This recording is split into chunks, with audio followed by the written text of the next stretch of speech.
you know, we were talking about Mars a little bit earlier, right? Sure. And we know when it comes to different planets, they got different regulations on their grooming, man. You can't be going up to different planets, especially Mars, with your stuff not, in order. So Mars is strict. Manscaped, they're very strict. Wow. They're very strict, which is why at Manscaped, that Lawnmower 4.0, you can go out of space with that, right? Damn, it's regulated. Bro, what? Come on, man. We super regulated over here. Yes.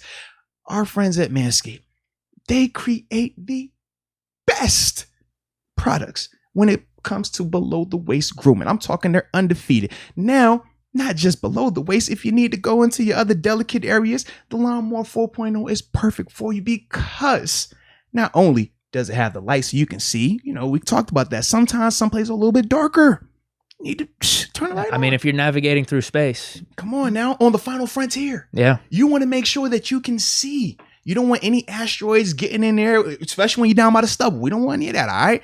Watch out for those meteoroids too, man. Just, hey, keep them separated. All right. Slow and slow.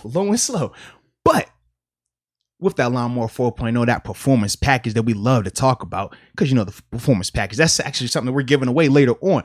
But with the performance package, it comes with that Lawnmower 4.0. It comes with those weed whacker trims. Yeah, because you can't have them nose hairs, ear hairs.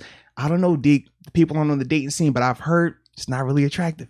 People it's not a good look. It's not a good look. So you don't want those problems. But you got that in that bag right there. Also a travel kit so you can put everything in there. And we can't forget the ball reviver and the crop refresher. Keep those balls revived. Keep that crop refreshed. It's that simple.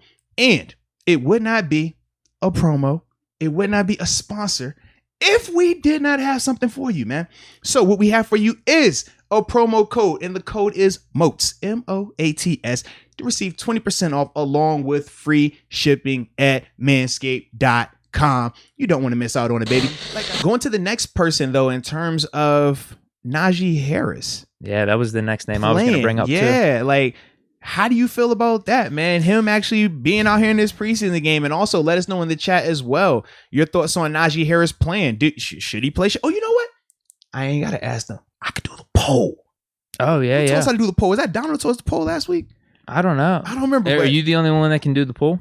I don't know, but I'm doing it right now. Go for it. You talk while I type. Yeah, I can't do the poll. So the interesting thing about this one is that people are comparing this situation to what Sean McVay's doing out in LA with his running back, Henderson. Okay. He said with Henderson, I'm not playing him at all in the preseason. Mm-hmm. Whereas with Tomlin, he basically said the opposite. Mm-hmm. He was good with his words, though. He was saying, he's got 4 opportunities. What does that exactly mean? Is he going to prep for those 4 opportunities, maybe not playing 1 or 2 of those games? I don't know. But it seems like Najee Harris is going to play in these 4 preseason games based off what I'm thinking. This is such a unique situation because under normal circumstances, Tomlin will play his first-round draft pick that season and their second season throughout every single preseason game. I've seen it firsthand. We saw with Bush. Yeah. Devin Bush.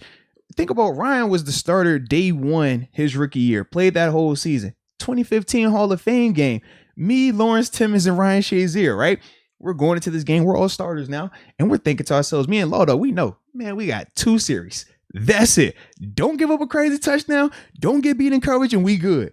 First time we go out there, I think we get a 3-and-out. We're good. Second series, they drive a little bit. We end up off the field. We're good. We're done for the day.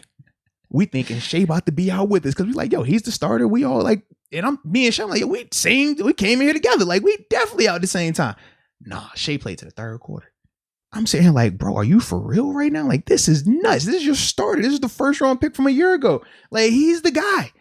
And coach is like, no, I need these guys to get reps. I need them to understand. They need to show what they can do. So when we talked about this on Monday, I totally forgot Najee played running back. I'm thinking to myself, yo, he's a 1st-round draft pick. Coach Tom is going to play him. Now, the interesting part with Najee is because he's a running back, that's where it gets dicey.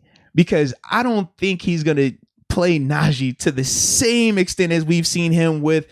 Think about Juju, you think about Chase, you think about all these other 1st-round, 2nd-round guys. He's played them a ton during the preseason.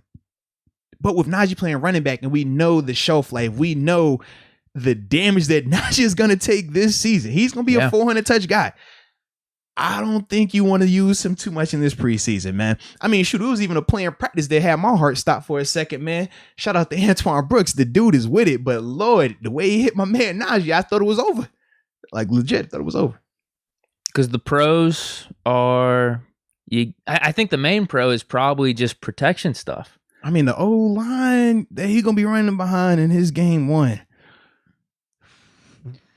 Well, that's the other point, because the other pro would be like to start gelling with your offensive line heading into the regular season. If we're not going to get the regular season offensive line in this first preseason game, then it might be a lost cause. Whereas in the second, third game, we have our full arsenal at offensive line. Najee could kind of get acclimated to how they block. The offensive line could get acclimated to how he runs.